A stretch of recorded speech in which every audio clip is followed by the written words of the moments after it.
My name is Ryan Malone. I'm the founder and CEO of SmartBug Media. We're a digital marketing agency in Orange County, California with about 31 people.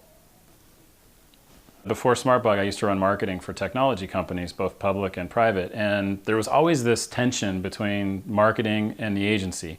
If the agency did well, it was their whiz-bang process. If they did poorly, it was somehow you didn't give them what they needed for their system, and it just never really felt right. So if you peeled the onion, what you found was that the people that were doing the work weren't the strategists and the strategy people that you tried to hire. They were interns and graphic designers and offshore and people that really shouldn't be doing the strategy work that you hired them to do in the first place. So I asked some friends in the industry, they had the same problem. A few weeks later, as I had this idea of SmartBug in my head, a friend of mine got sent on a business trip that he didn't really need to go on. We had won an award for a client. It could have been a 10-minute phone call on a Friday afternoon to say congratulations, but our CEO insisted that he go on this trip. And he went on this trip, he ended up missing his nephew's birthday party, and it just struck me that, you know, life is about memories. And if you look at a typical agency, there's this big disconnect between the ability to create personal memories and the ability to do rewarding work. And we felt that we could create an agency that allowed you to create fantastic memories with your friends, with your family, train for a triathlon, spend time with a sick grandma, volunteer in your kid's class. And those things shouldn't be cause conflict with the ability to do good work and create this body of work over the course of your lifetime that you're really proud of. And I always tell people, as we created this company kind of set around that culture, is that if I run into one person in an airport when I'm older in my life and they say, you know what, that my time at SmartBug just changed the trajectory of my career or allowed me to spend some quality time with somebody or do something that I hadn't done, then we won. So I quit my job, I went out and I started SmartBug. That was 2008. Here we are today, we've got about 31 people. We're a completely remote model, which allows people the flexibility to live their life and do great work. And we're in about 15 states in the US right now.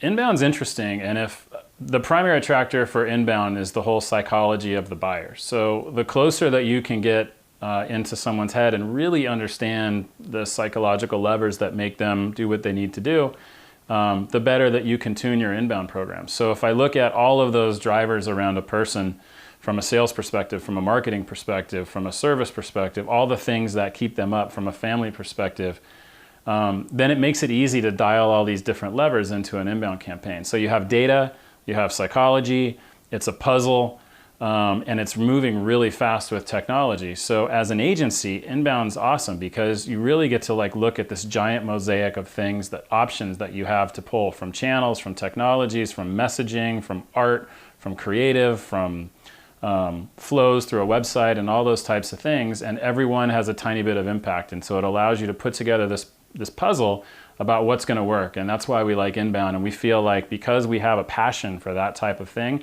that it allows us to create value for long periods of time with our clients. From a personal perspective, we ran into a client, and a client sent us a spreadsheet, and they said, I have a problem. Every time my agency gives me my monthly report, they send me this spreadsheet, and all the insights are different. And when you looked at it and you talked to them, it's almost like the agency hid the stuff that was bad, that was good the last month, but was bad this month, and now showed these new insights to make it look like things were grand. And it was actually pretty interesting because we were trying to look for some way that captured our interest in inbound, but a technology that allowed us to eliminate all of this black box thing with data around how to make inbound marketing work. And so this was when HubSpot was kind of in its infancy, and we ran across a guy named Pete Caputa, who's one of the early guys at HubSpot, and said, you know what, if we look at, from a personal perspective, if I take interest in inbound and I take a piece of software that allows nobody to hide from the data, so you have to collaborate, you have to look at the same data, which makes all of those games around kind of spreadsheet jockey work go away, then now everybody's on the same page. You can finally be an extension of your client's team, and it really allows you to move forward together. And so that personal interest in the psychology and the data piece combined with the interest in the technology to make it so that the companies that do great work can shine, that was really some of the things that interested us in inbound, at least for me personally. I'd say there's three things. The first thing is don't rush persona development. Personas aren't just one page, I like this, I don't like this. Like, you have to really dig into personas, get marketing's opinion, get sales' opinion, get the executive team's opinion, interview more than just one or two customers in every segment, but really spend some time interviewing, doing some online surveying, really kind of create this body of knowledge, because without that, it's like building a house without a foundation. So first thing, stop shortcutting personas. Second thing, don't forget sales. So as marketers, there's always kind of like, oh, those are the sales guys or whatever. But don't do that. Those are the people that are closest to the client. They're the ones that have the scars on their back about questions they couldn't answer, things they couldn't resolve, deals that got stuck, all kinds of stuff like that. And they're super, super important. And the better relationship that you have with the sales team, the better outcome you're going to have for inbound. And the third thing is that think of inbound as a channel. It is not this, let me blog twice a week and money just falls from the sky type strategy. It's a very, very powerful channel that allows people who are trying to solve problems to find you, but make sure that you treat it as a channel that you have to nurture, you have to invest, you have to experiment, and all those types of things. So I think if you focus on personas, if you make sure you include the salespeople as part of that high fidelity mix of what you're trying to do, and if you treat inbound as a powerful channel that you can invest in and grow and not some kind of money fall from the sky trick, then you'll do, I think, very well. The most powerful one is people. So if I look back at the decisions that we made that were really good ones and that impacted our business, the first is we started with this culture-oriented business. So culture first. So, we said, hey, life is about memories, and you should be able to generate amazing life memories and do great work. And we wrapped ourselves in that mantra, figured out a business model that fit that culture, found the people that fit that business model, and really started from there. The second one is systems. So we strongly believe that everything that you do in business is a system, whether it's a one-step process or a many-step process. Everything's a system, and it doesn't mean that creativity can't be part of that system. But if you think about how to systematize all the things that you do in your business, now scale becomes much easier. So take some time, and we learned this, take some time, figure out your systems before you grow, so that when you put your foot on the gas, you run into a lot fewer speed bumps than you would if you didn't think through the system process, and you have time to think about them. The third thing that I think is really important is measure. So as an agency, we have to measure anywhere for clients, but as a business person, there's a whole bunch of different KPIs and measurements that are around your business, not just what you do for clients. That the fourth item that I would mention is to experiment, and these two things play together. So if I measure and I baseline and I experiment and I try things and I remeasure it and I see what happened and I ditch the things that didn't work and I keep the things that make these incremental improvements, whether they're in profitability or employee happiness or customer happiness or all of these things, that really allows you to move the ball forward and constantly iterate and organically improve your business. I'm going to give you two. The first one is workflows. So there's a caveat, right? In order to really use workflows, you really got to know your personas. But let's assume that you do. With workflows, it's just such a powerful tool. And when HubSpot added branching, it was just a complete game changer. So on the customer-facing side, you can have this very, very rich conversation with your prospects that changes as they interact with your content, as they exhibit different behaviors, as they give you more information.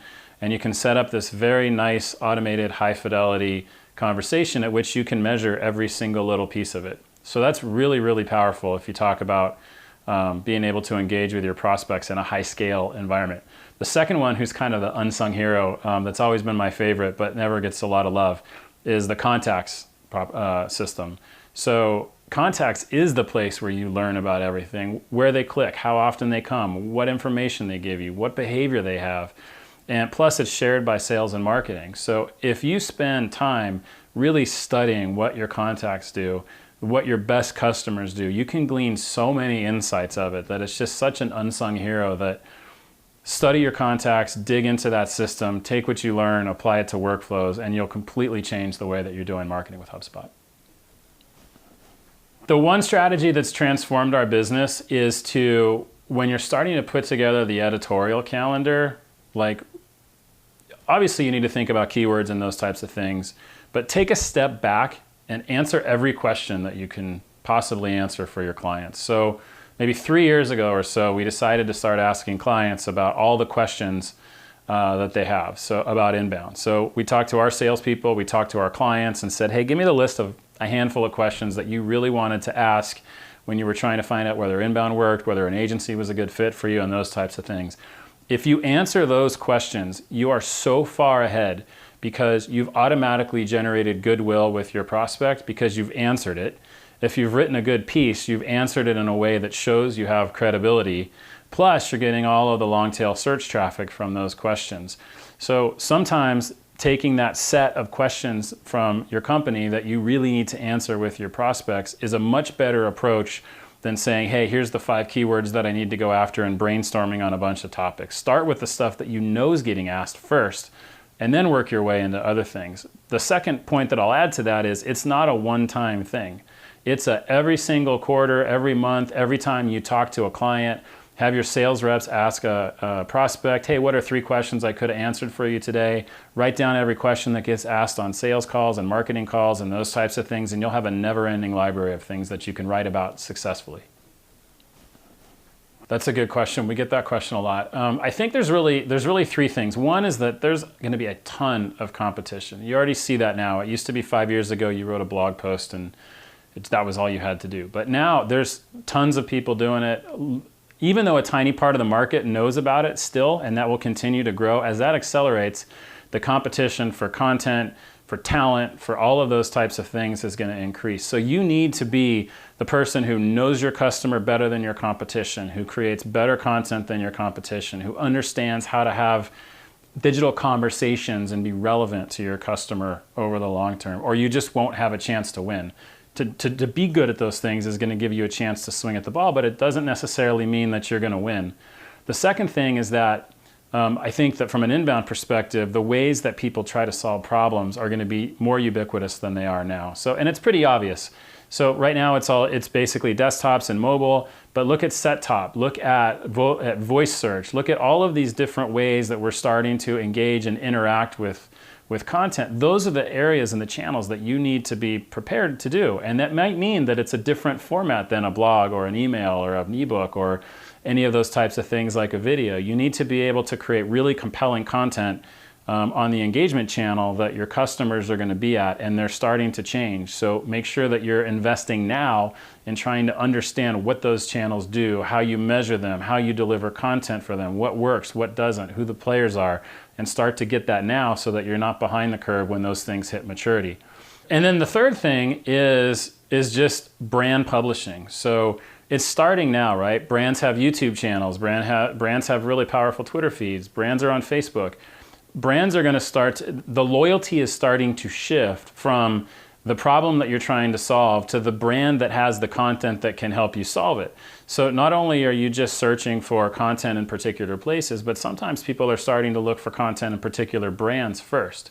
So you really need to establish yourself in your industry as the brand that has the content that's most compelling and helpful to the audience. That means really rich, deep, immersive content that solves problems, not just at a superficial 7 ideas to do XYZ type level, but really digs down that can help customers and prospects solve some of their toughest challenges. And if you do that, they're going to have loyalty to your brand, and it's going to box out competition from traditional searches that you might have. So I would focus on those things if I look at 2020 and how we're preparing for that part of the market. Well, if I split those up, going back 5 years between inbound and business, on the business side, the first thing is hire above yourself. Hire the smartest, most driven people that you possibly can. The second thing is put some systems in to make sure that you scale.